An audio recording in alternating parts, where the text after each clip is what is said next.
Never know.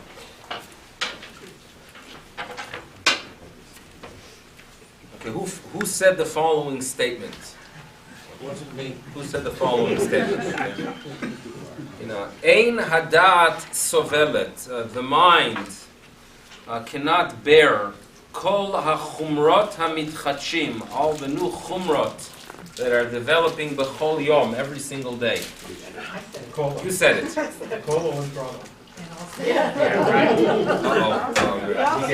We all say it, you say. We all say it. So what's fascinating is that, yes, you all say it, but in these exact words, it was said in the 18th century by the Yavitz, by Rav Yaakov Emden.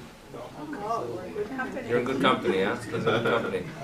So, what we want to do is, of course, not present new chumrot, but understand the halacha. And yes, at times, the halacha requires that we follow Minhagei Yisrael, no question about it. But let's begin with a little bit of an introduction here. Is it okay if I close the door? That's already a minute here too.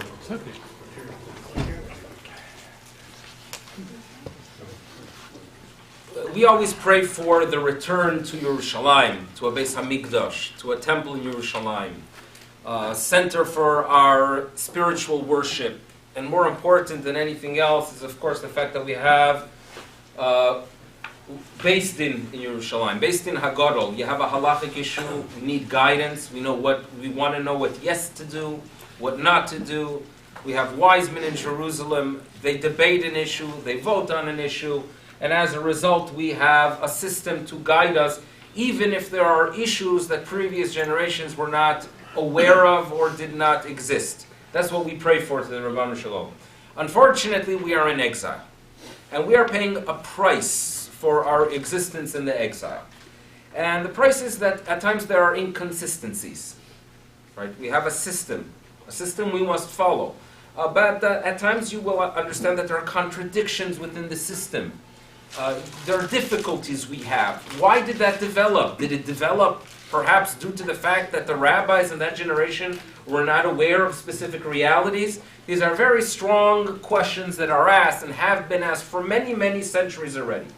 And it's a price of the exile. So next time you daven, next time you turn to the Rabbanu Shalom and you say, V'sachazenu eineinu, that we should merit a return to Eretz Yisrael, have in mind the fact that due to our existence in the exile, we have such issues, such questions. Now, in the exile itself, there is nevertheless a system that keeps us alive. There are gedorim, there are boundaries. And the boundaries are, of course, a halachic system. There are texts that we turn to, authorities that we turn to. So therefore, if we have a question, we turn to the authorities, the person that exists in your days, and they guide you. Now, who are those authorities that guide you? It's not so simple. In other words, who exactly, you've heard the term, the Gadol Hador. Who exactly is the Gadol Hador that you must follow? It's not as clear. We don't have white smoke coming out of chimneys determining our Gadol Hador. Not as easy. We have a very complex system.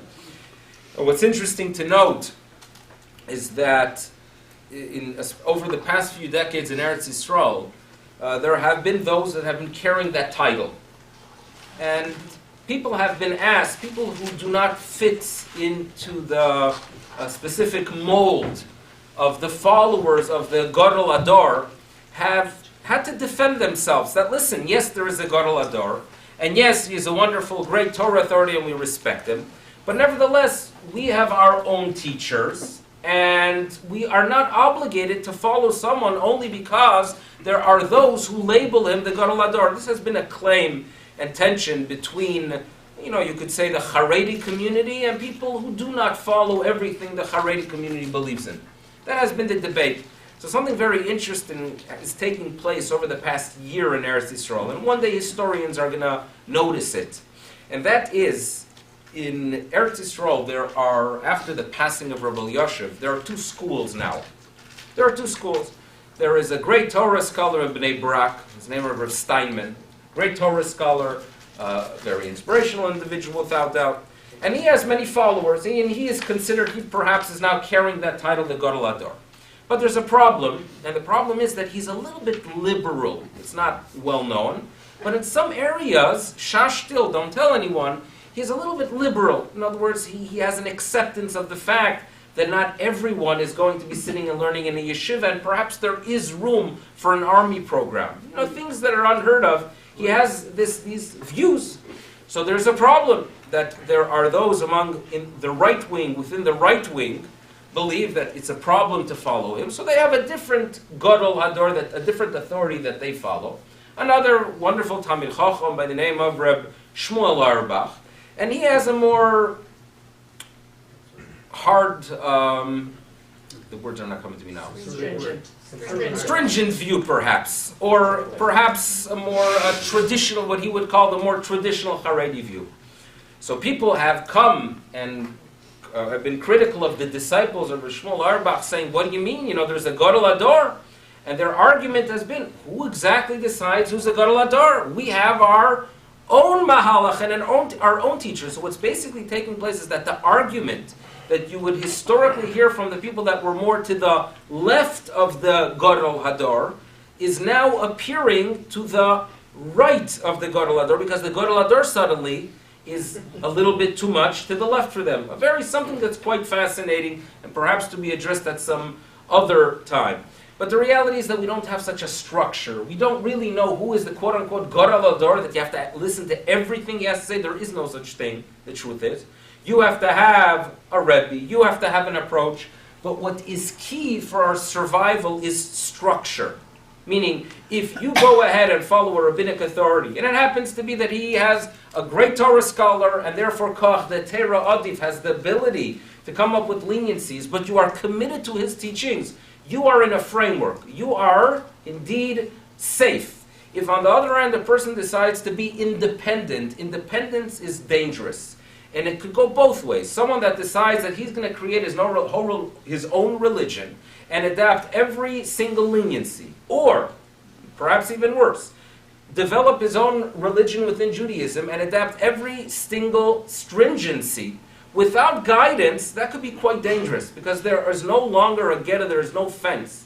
And what we're going to go ahead and address tonight is what I believe is a fence. It's a fence. Meaning, we have a custom of kitnios. We saw something, we saw it at home, right? It's a fence. But at the same time, you have to let the mind, you have to go ahead and allow your intellectual ability to remain in play. And use some seichel when you read about this fence. Use seichel. And that's a key that we're going to address when we visit several of the issues tonight. And we're going to go ahead and begin actually with our favorite kitniot. Okay, let's begin with it. So number one, we know that if we take one of the 5 grains, wheat, barley, oats, rye, spelt, and add water to them, due to the fact that they have gluten, if I'm not mistaken, they are going to ferment. They're going to ferment. You let it sit for 18 minutes, the mixture of water and your grain, you will have a fermentation, and the Torah prohibits us from owning such a substance during Pesach and eating it. Period. No question about it. What about orez? What about rice? So there's a minority opinion in the Gemara, Rav Yochanan ben Nuri, who says that rice is the same. But the Talmud tells us no one, Rav Yochanan, no one follows him. Meaning, don't place it in the halachic debate. Rav Yochanan is an authority that is ignored. This is what the Talmud tells us. So we move forward and we understand very well that there's a concern with grain. There is no concern halachically with rice, and for sure not with legumes. There is absolutely no Talmudic concern. You fast forward to the year 1277. In the year 1277, we're going to visit a suburb of Paris. And the name of the suburb is Corbeil. And in Corbeil, they have great scholars. A Rabbeinu Yitzchak MeCorbeil. Okay. A Rabbeinu Peretz ben Eliyahu. They are great Torah scholars indeed. Comes Rabbi Yitzchak from Corbeil. And he writes a sefer called Amudei HaGola, a halachic text, became extremely popular, that when he sent it to other communities, the local rabbis, when they had their halachic insights, they wrote them as notes to the work of Rabbi Yitzchak. So he called it the Sefer Mitzvot Katan, Sefer Mitzvot Katan, by Rabbi Yitzchak from Korbil, and all Torah scholars had notes on it. It was the norm. You have notes on your Sefer Mitzvot Katan. Some of the notes were written by a local authority in Korbil during that period of time, Rabbeinu Peretz. Okay, Rabbeinu Peretz is the first one that mentions that we have this custom, an old custom, of avoiding peas, avoiding rice, and avoiding legumes during Pesach. He is the first one to mention it.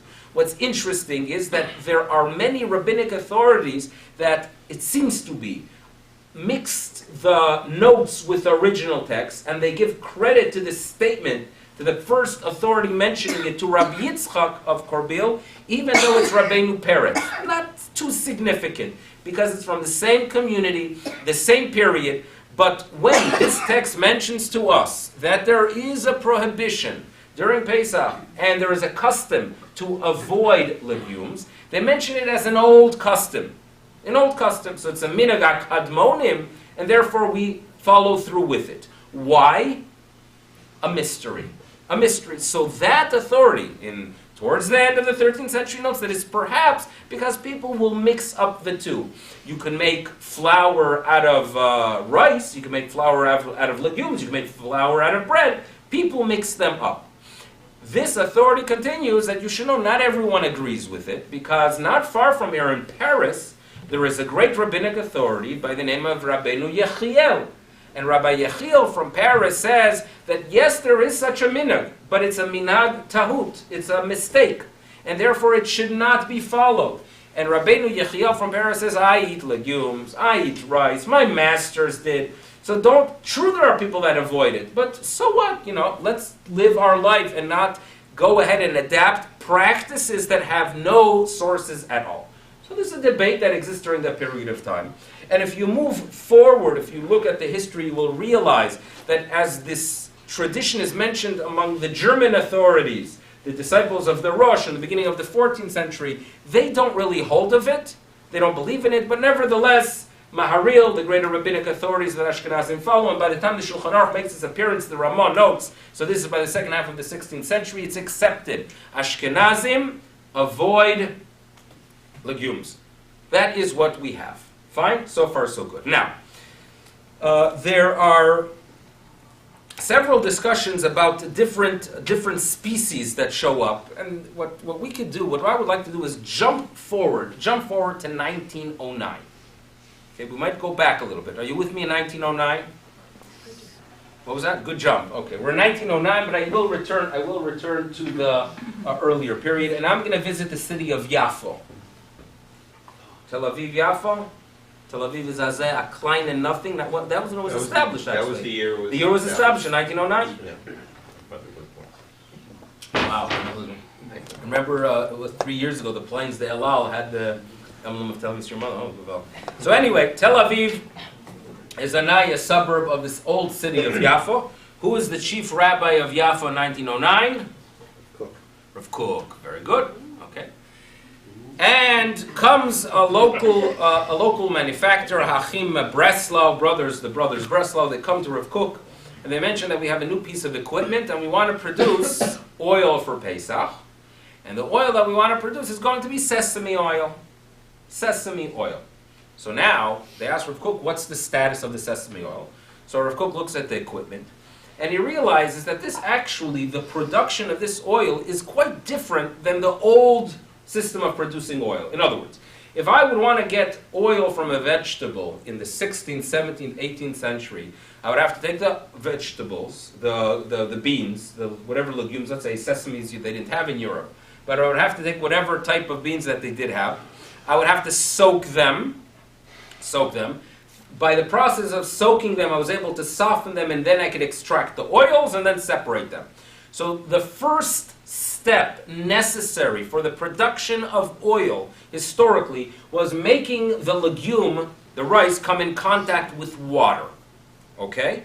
Then I could have some oil from it, and the minig was not to use such oils. Why? Because the legumes came in contact with water. If legumes would be like grain, if people mix up the two, and if grain comes in contact with water, what's the status of the product? It's chametz. So they applied that ruling to the mixture of water and legumes.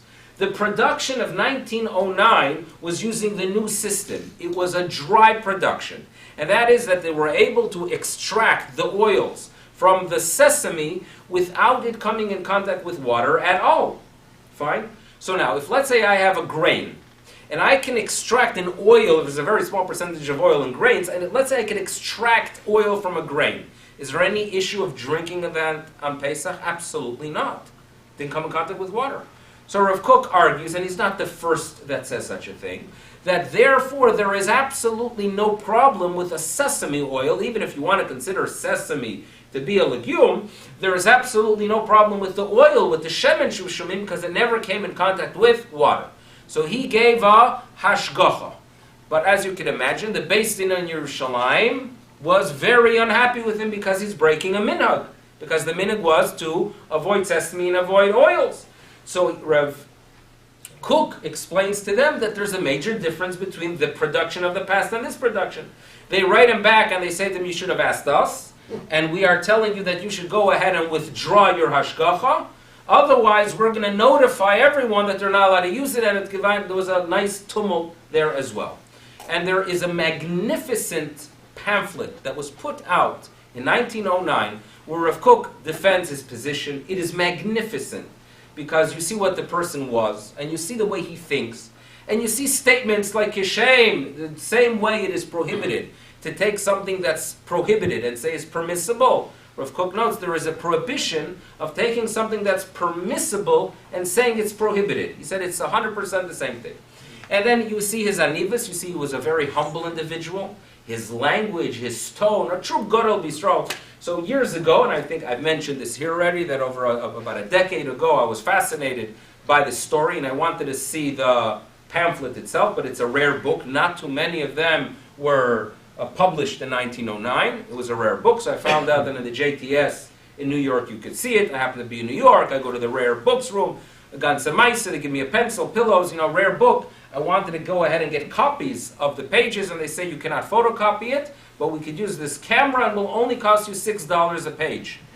So I said, you know what? I'll be Michael. I'm not going to go ahead and photocopy 20 pages. But I was excited I was able to go through the whole pamphlet in the rare books. And that Erev Pesach, I was sitting with Mechiras Chametz with Rav Nota Greenblatt in Memphis.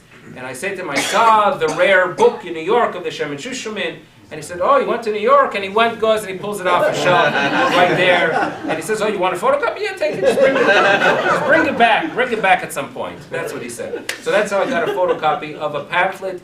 Every year that I go through it, I'm touched and I'm moved, and at the same time I'm fascinated when it comes to this debate of the oils. But Rav Kook's logic that you should know that if you would have such an issue with grain, it would be fine. To be more machmir with kitnios than with grain. That's basically what the Yerushalayim Beis Din was saying. That if you would be able to extract oil from grains, fine. If you extract oil from beans, that's a problem. It's not logical. It makes absolutely no sense. And what Rav Kook argues was already argued by the Chassam Sofer. The Chassam Sofer was asked about a specific product that was labeled at that time as kitnios. And he was asked if you could go ahead and make matzahs from it. Can you make a matzah? Meaning to make like a rice matzah, to make a chickpea matzah. And he notes that if you are careful with the production, that it does not come in contact with water and bake it fast, it's 100% permissible because you cannot be more strict with grain than with legumes. It absolutely doesn't make sense. He notes that there is a problem of people getting mixed up. And imagine for the Seder, people are going to start pulling out rice crackers and using it for the mitzvah of the night. So he recommends to make them thicker, meaning but at that time, matzahs were thin. So he says that your legumes, rice cakes, should be thicker. So therefore, maybe perhaps they could have a rice cake production, according to the Chassam Sofer, that would be 100% permissible. So they're very fascinating, the debate itself. But many point out, if you really analyze the authorities that mention it as something that should be followed, going back to the 13th century, they note that there's an issue of people getting mixed up. Okay? So what do we do nowadays? We take that and we go to an extreme with kidneys, as we'll see soon. But then, in areas where the halacha really applies, for example, manufacturers like Manischewitz, they make matzahs the whole year. They make matzahs for Pesach. If you will look at many of their boxes, it is quite challenging to go and to detect the difference. And it's a chutzpah that the kosher agencies allow them to do it. In other words, when they go ahead and you put out a warning on a cigarette box, the warning takes up half the box. When it comes to a warning on a matzah, and there should be a warning, meaning the production of kosher LePesach matzahs should be very, very different than the production, than the box of the non-kosher LePesach. It should be clear, and it's not clear. And I can tell you that every single year, Lelo Yotzem in a klal, without an exception, every single year I get a question of someone that purchased by mistake an item that looks exactly the same, and it happens to be that one item had an OUB and one not. And we're dealing with chametz issues, meaning they adapt the stringency to oils, to quinoa, as we'll see soon, where the stringencies should not apply. But then when it comes to the real issue of people getting mixed up, that indeed is ignored. So therefore I'm putting today forward a new decree, a new gzera, but I think it's logical, and that is my gzera chadasha that we're going to vote on today, is that every product you buy before it enters, before it is used, must be checked 3 times. Once when you take it off the shelf in the supermarket, one when you take it into your home, and the 3rd time before you use it. This is a new gzera that I would want to make. Why? Because I think that this is actually a necessary gzera due to the similarities in packaging. So this is something that I would like to recommend. What? Your vote? Yeah, I got it ready. Okay, Baruch Hashem. We second it. Can we both vote? You both vote on quorum. What do you say? People get mixed up. It's interesting. I can tell you, simple things. They have a Coke for Pesach, which is fine. It's difficult a little bit with a large company. But they'll have, in other words, a person will return to the supermarket a Coke. The workers in the supermarket will put a regular Coke, and big deal. Coke is really not. Coke is the worst, is the most lenient issue in the world. Big deal. It's a real thing. Very good. But Ralph is referring to the fact that the Coke they use for Pesach is with sugar and not with corn syrup like before 1957. So there are those that are very excited about that you can actually get the real thing. But even the corn syrup Coke is a very minor shiloh. It should be our biggest sin to drink corn syrup on Pesach. But in any event, the point is caution indeed should exist. Now, oils are very fascinating. My grandfather in Uruguay sent a shaila to Eretz Yisrael, to Rav Tzvi Pesach Frank, and that was they had a production in Uruguay of a peanut oil, and he wanted to know what's the status for Pesach. So Rav Tzvi Pesach Frank gives him 2 reasons why you could be lenient. Number 1, peanut. Number 2, oil. Meaning, peanuts themselves were not in existence during the time of the decree. Now, there are 2 ways to explain this quote-unquote decree. One way is that rabbis got together at some point. We have no idea who they are. But some rabbis got together in the 12th century, and they voted that anything that is similar to grain should be avoided during Pesach. So therefore, if we discover new things that are in any way similar, they are processed by grain, they are stored with grain, flour is made out of them, everything is included. That's approach number 1. Approach number 2 is that there's a minute on specific species. So anything that was in existence when they made that decree, like rice, like hummus, like peas, that indeed is included. On the other hand, anything that they were not aware of is not included. So now, approach number 1 is extremely difficult because we have no record of a kibbutz chachomim. When the rabbis mentioned that there's a custom, none of them said that it was established by rabbis. It seems very clear that it's a custom that people develop for whatever reason. We're stuck with it, but we are not to believe that it was something that was established by rabbinic authorities. So therefore, Ramosha Feinstein notes that halachically speaking, if there is a species that was not included, it is 100% permissible. So Ramosha says peanuts are not kitnios. Period, Ramosha says. says if you live somewhere and they have a minhag, fine, but otherwise they are not. And therefore in North America, it is very, very clear, a species that the rabbis of the 13th century were not aware of is not included. Quinoa is not kidneys. There's no debate. In America, North America, we do not say that Ramosha says, hey, but we have a different practice. We don't make such statements, correct? Now, one would argue that, listen, the minhag is that people are not using, for the past 15 years, people are not using peanut oil. But you know why people are not using peanut oil for the past 15 years? Because the kosher agencies made a decision not to supervise it. Meaning, for example, imagine there would be a shortage of strawberries for 3 years. So you're going to tell me that after 4 years we could claim that there's a minhag of not eating strawberries? Of course not. No one would say such a thing.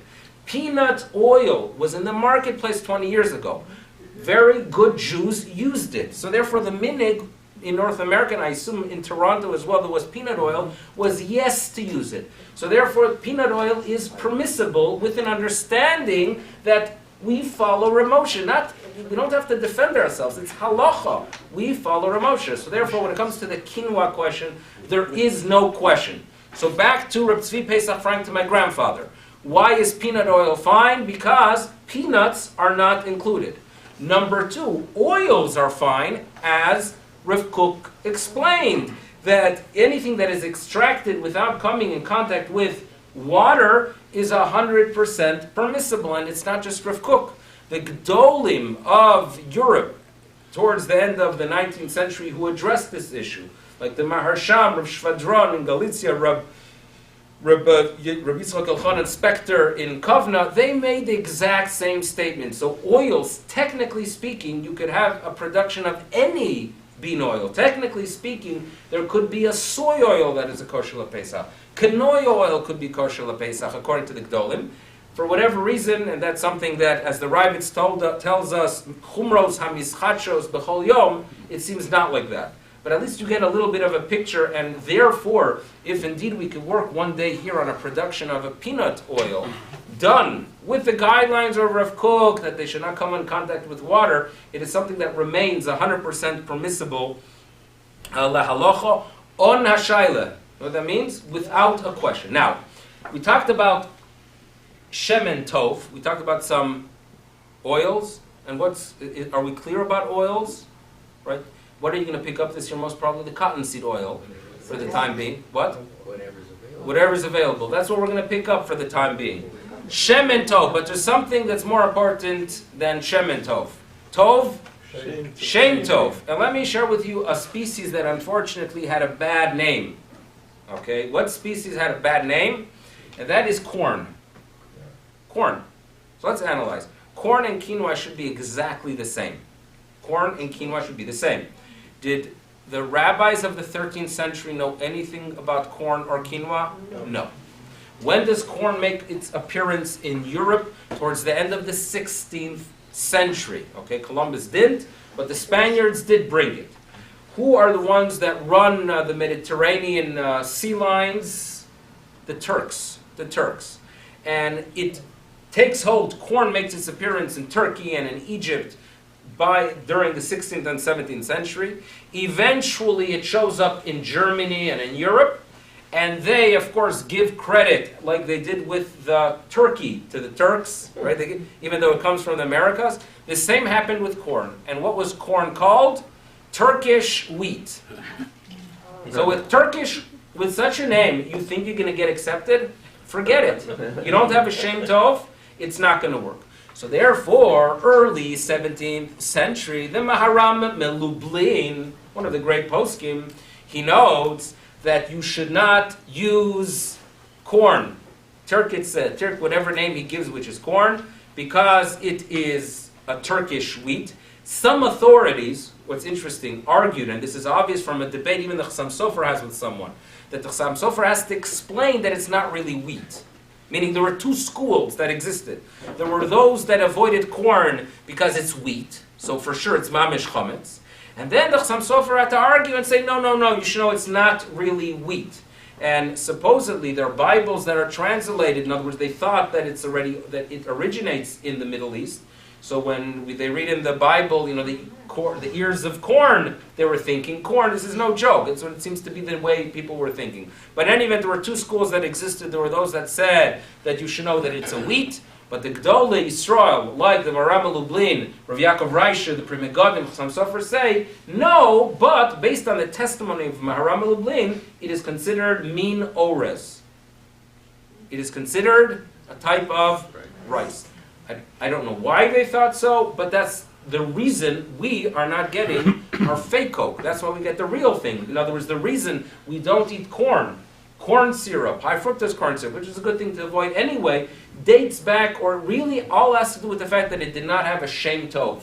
You are called Turkish wheat. You could forget about being present on the Seder night. That's what we have regarding this issue. But in any event, what we do have, and what's important to remember, we have to have a framework to work with. We have Gdolei Yisrael, we have Ramosha himself, but at the same time, even there are times that poskim are not going to have all the information in front of them. Okay, that's also the challenge of when text becomes recorded. It has its own life. I'll give you a perfect example, which I just heard recently. Let's say you move into an apartment and there is a porcelain dishwasher. You don't see that less and less nowadays. Is that a correct statement? You now say plastic. But remember the good old porcelain days, so 20, 25 years ago, right? The porcelain dishwasher. So Ramosha Feinstein has a tshuva, and in the tshuva he says that porcelain is earthenware, and therefore you cannot kosher it. He does give the leniency of the 12 months wait. Okay, not always convenient, but he does give the leniency of the 12 months wait, and then you go ahead and kosher. So now, there's a rabbi, a posek, a well-respected one in Chicago, Rabbi First, who moves into an apartment as a young man in the 70s. There's a porcelain dishwasher, does some research, and he finds out that porcelain dishwashers are not really porcelain. It is a mixture of glass and porcelain. 97% of it was glass, only 3% of it was earthenware. So he calls Ramosha and he says, listen, 97% of it of glass. So Ramosha says, oh, if 97% is glass, perfect, wait 24 hours and kosher it. So he says to Ramosha, wait a second, what about your tshuva, your tshuva senatu? He said, well, when I wrote the tshuva, I thought that it is all porcelain. So the psak would have been that way. If the facts are otherwise, so the halach is different. But what's the problem? What's well known? What is in writing? So people paskin based on what is on writing, not realizing that there's information that the posek is going to have. The posek does not have ruach hakodesh. He's not a navi. Things are presented to him. Unfortunately, at times they're misrepresented, but that's a different discussion. But we have to know that there is a decision that is based on metzias, on reality. That's the benefit of having live poskim, people that could go ahead and hear those realities. So therefore, I talk often about the sugar, the fascinating concept of sugar. Sugar makes its appearance in Europe, and it was called, what would they call it? Sweet salt. Okay, so it doesn't have a shem tov. So it's called sweet salt. So Rav Yaakov Chagiz in the 17th century was asked, what's the status? We salt our chickens, right? Can you use sugar to salt your chickens? Because after all, it is called, so it's a subcategory of salt, right? I mean, why else would someone call sweet salt? So he says, there's no question. He writes that you should know that it is considered melach, and he explains that just as lemons, there are different types of lemons, there are different types of salt, and some of them are sweet. 17th century, okay. And we could continue. Comes the Divrei Chaim, that, the Divrei Chaim later wrote that when he heard these things, nivhale me'od, he says it's something that's very disturbing that there were rabbinic authorities that allowed it. But again, you cannot go ahead and argue with the fact that you have to paskin based on what you are told, based on what's fed to you. And therefore the sugar discussion, this is something I mentioned in the past, that there were two types of sugars. There were sugars that came pulverized. There was a concern that they added flour to them because sugar was shipped from the Americas. And by the time they come to Europe, it's an expensive commodity. So it's much easier to go ahead and add some flour to it. You increase the volume and you could sell it. So that indeed is a chash, and therefore you would have to be sure to get sugar from a bag that was not used beforehand for flour, one that was not opened before. But then, poskim note that you could get yourself a sugar cone. They made these cones made out of sugar. And the sugar cone, some of them were more lenient with it. Explains the Taz that you should know that when it comes to the sugar cones, which the way they were done is that they would cook in the islands, in the Caribbean islands, they would cook the sugar, it would become like a syrupy liquid. They would pour it into these shapes, and they would dry out there. They would become hardened. They would be packaged, placed on a shipment, and sent them to Europe. So notes the Taz that you should know that when it comes to those sugars, they are fine, the hot sugar, because that's how it grows on the tree. In other words, that's how he is. Now, you can't blame him if it was presented, if you live in Europe, if you go ahead and live in Europe in the 17th century, you cannot expect otherwise. How does the halachic system work with such things? The halachic system obviously expects us to go ahead and do the best research that we can before we go ahead and say otherwise. So that's what we have for now. So the key is a structure must remain. But now let's visit a few other interesting topics and issues that I would like to touch upon, and then we'll take a question or two. So number one, straight halacha. We don't eat matzah erev Pesach. Why do we not eat matzah erev Pesach? There has to be excitement to fulfill the mitzvah. The halacha tells us that it's a prohibition that begins erev Pesach. Some say that means from the morning, some say from the night before. Some of you here have probably a custom from Rosh Chodesh. It's a minhag. And it's a minhag that in case of need you could go out and do an ataras and nedarim. That is a minhag. What is included in that prohibition? It has to be a matzah that you could fulfill the mitzvah of the night with. So therefore, for Seder night, if you cook your matzah on the fire, it loses its flavor of matzah. So therefore, it is not a matzah you can eat for the Seder night, so it is permissible to go ahead and eat it on Erev Pesach. What do I mean by cooked matzah? A perfect example would be knedlach. Knedlach you are allowed to eat Erev Pesach. Potato, egg, knedel. True, the last 3 hours of the day we don't eat anything, no major meal, because we want to be sure we have an appetite for the night, but knedels would be permissible. On the other hand, cookies that are made with matzah meal are problematic because they are not cooked, they are only baked. Okay, so therefore matzah meal cookies should not be eaten Erev Pesach, but knedels would indeed be permissible. So that's one topic. Are we disappointed or excited? In other words, I give a leniency and a stringency. I'm not going to change. Oh, what? People don't eat knedels Erev Pesach? No. Okay, so that's interesting. Yeah. That's probably because we didn't know the halacha. True. There's no correct. Are so many of them. I just got the receipt. 100%. I hope I didn't burden some people here that they feel they have to start making knedels for our Pesach. It's the last thing I would want to do. Now, another interesting halacha, which is one. It's important when you purchase meat for Pesach. You don't say this meat is for Pesach. You say this meat is for Yontif. Why? It shouldn't sound like we are designating it for a Korban Pesach. Mentioned in Shulchan Aruch, so it's a nice halacha to go ahead and bring into our practice. And now, as mentioned, we'd like to just go ahead and talk a little bit about what was that? I Fine. Shiurim. Do you want to talk about shiurim again? Do you want to talk about measurements? No. No? Okay. Fine. So we'll do it anyway. Now, we'll go through the brief.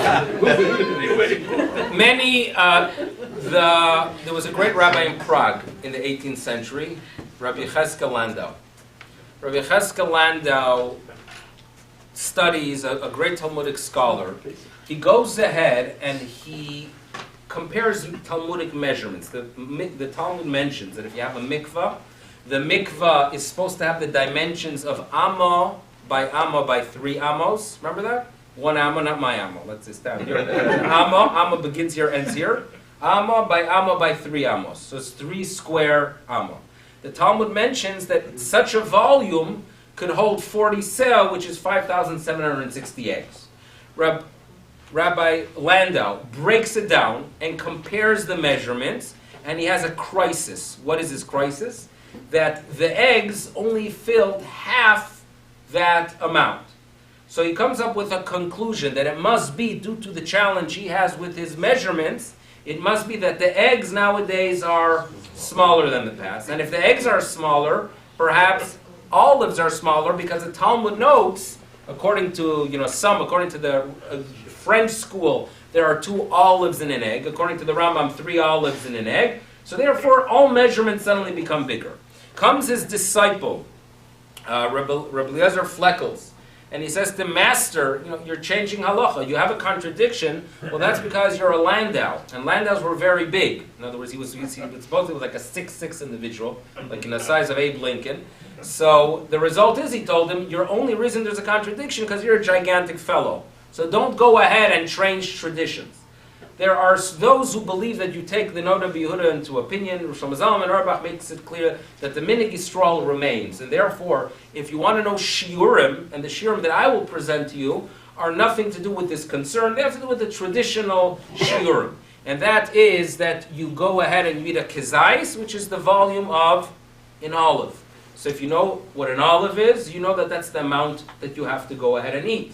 There was the Rashi's opinion or the French opinion, we should say, that it is a half an egg, but that's because they grew up in France, and you're not going to see in northern France too many olive trees. Those authorities who grew up in regions where there were olives, they make it clear that it's 3 olives per egg, and therefore, when it comes to the Kiddush cup, for example, I'm sure you will meet people that say that the Kiddush cup has to be not Kiddush club. The Kiddush cup has to be 5 ounces. But I measured eggs. We checked out eggs.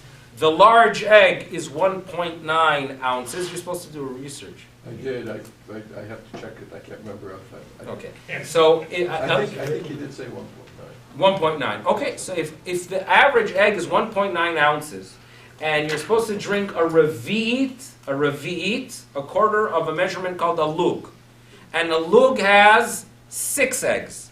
So your Kiddush cup is supposed to have the volume of an egg and a half.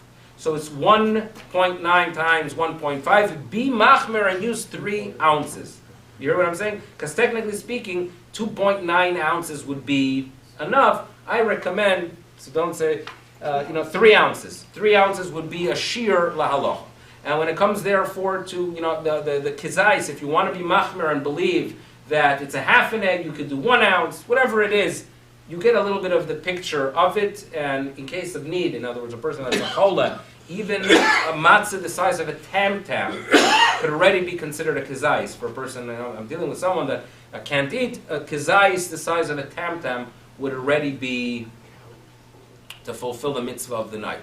That's the facts.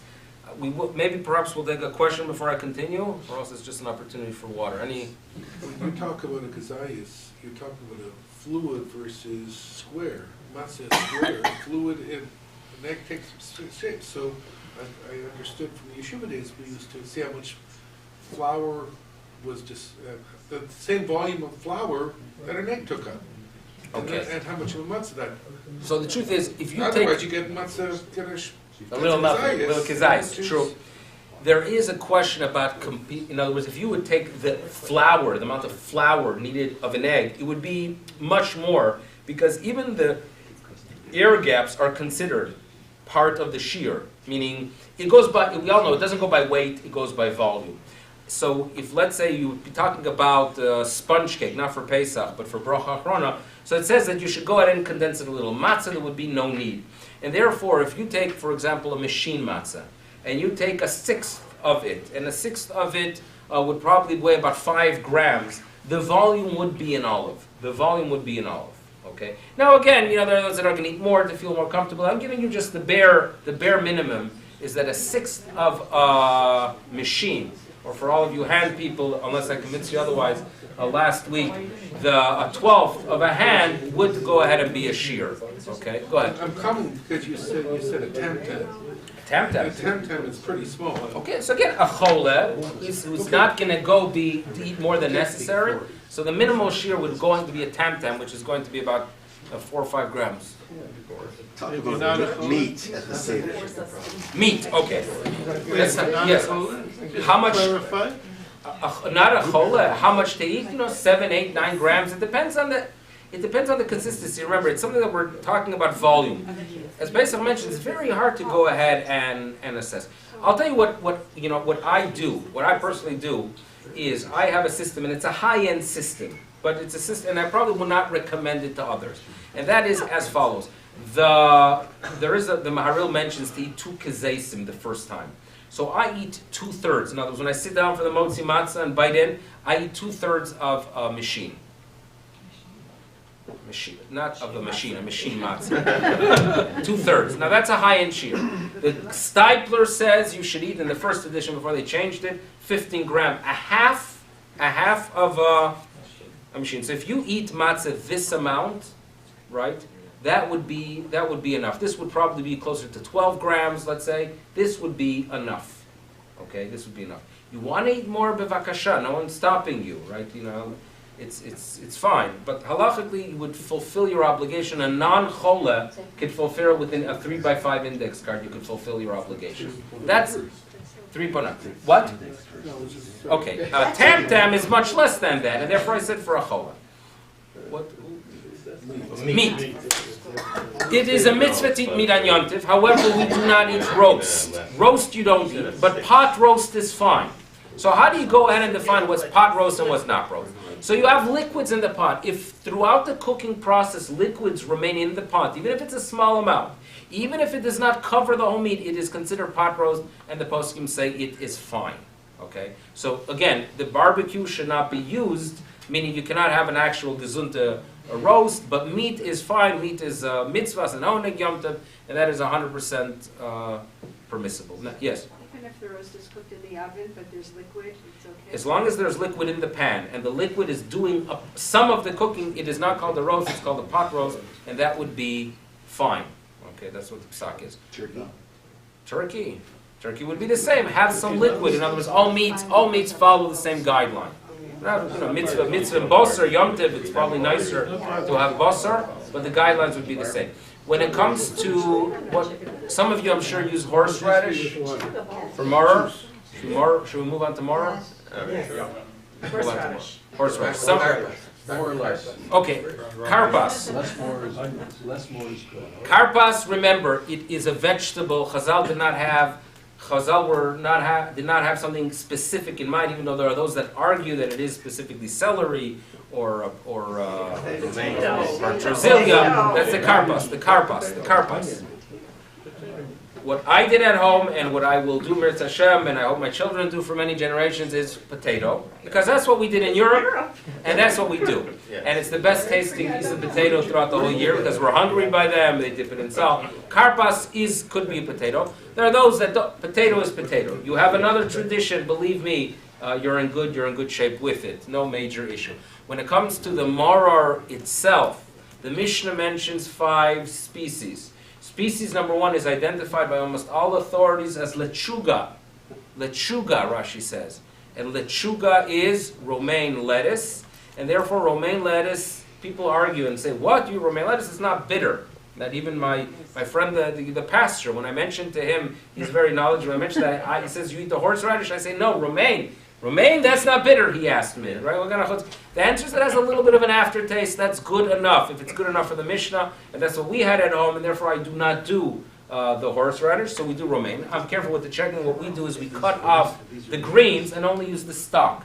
Very easy to do, easy to eat, and if it fills the amount that fills, like a 2/3 of a shot glass, would be, you have shot glasses? No, we don't have any. No. So you, as one person, so you feel, We just use